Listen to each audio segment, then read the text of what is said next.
தமிழக சட்டமன்ற தேர்தலுக்கான இறுதி வேட்பாளர் பட்டியல் வெளியிடப்பட்டிருக்கிறது. அந்த வகையில் தமிழக சட்டமன்ற தேர்தலில் 4051 வேட்பாளர்கள் போட்டியிடுகிறார்கள் என்று தகவல் வெளியாகியுள்ளது.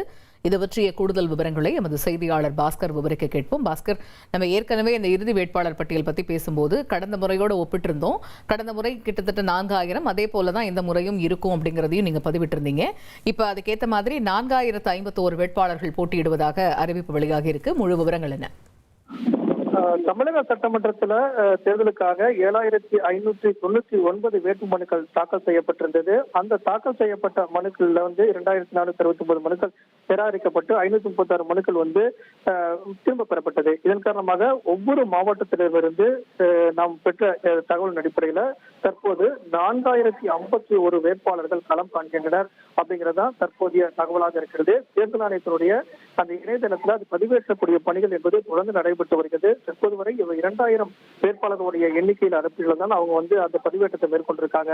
நம்ம மாவட்ட வாரியாக சென்னையில் ஆரம்பிச்சு கன்னியாகுமரி வரைக்கும் 38 மாவட்டங்கள் வாரியாக எவ்வளவு சட்டமன்ற தொகுதியில எத்தனை வேட்பாளர்கள் களம் காண்கின்றனர் என்ற விவரங்களை கேட்டு பெற்றிருக்கோம். அதன் அடிப்படையில் தான் தற்போது 4051 வேட்பாளர்கள் களம் காண்கின்றனர் என்ற தகவல் கிடைக்கப்பட்டிருக்கிறது. குறிப்பாக சென்னையை எடுத்துக்கொண்டால் 16 சட்டமன்ற தொகுதியில் 419 வேட்பாளர்களும், அதே போல திருவண்ணாமலையில 8 சட்டமன்ற தொகுதியில 156 வேட்பாளர்களும், திருவள்ளூர் சட்டமன்ற தொகுதியை எடுத்துக்கொண்டால் 10 சட்டமன்ற தொகுதியில அது 160 வேட்பாளர்களும் களம்.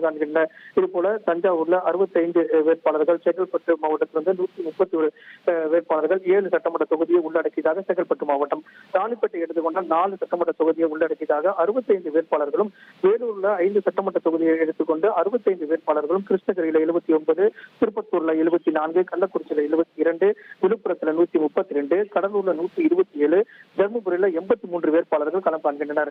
கரூர்ல 166 வேட்பாளர்களும், சேலத்துல 193 வேட்பாளர்களும், ஈரோடு சட்டமன்ற தொகுதியில மொத்தம் மாவட்டத்தில் இருக்கக்கூடிய 8 சட்டமன்ற தொகுதியில 118 வேட்பாளர்களும் களம் காண்கின்றனர். இது போல கோவை, திருச்சி, நீலகிரி, அரியலூர், பெரம்பலூர், மயிலாடுதுறை, நாகப்பட்டினம், தஞ்சாவூர், திருவாரூர் அப்படிங்கிற பட்டியல் அடிப்படையில் பார்க்கும்போது இந்த பட்டியல் அடிப்படையாக கொண்டுதான் 4051 வேட்பாளர்கள் களம் காண்கின்றனர் என்ற தகவல்கள் கிடைக்கப்பட்டிருக்கிறது.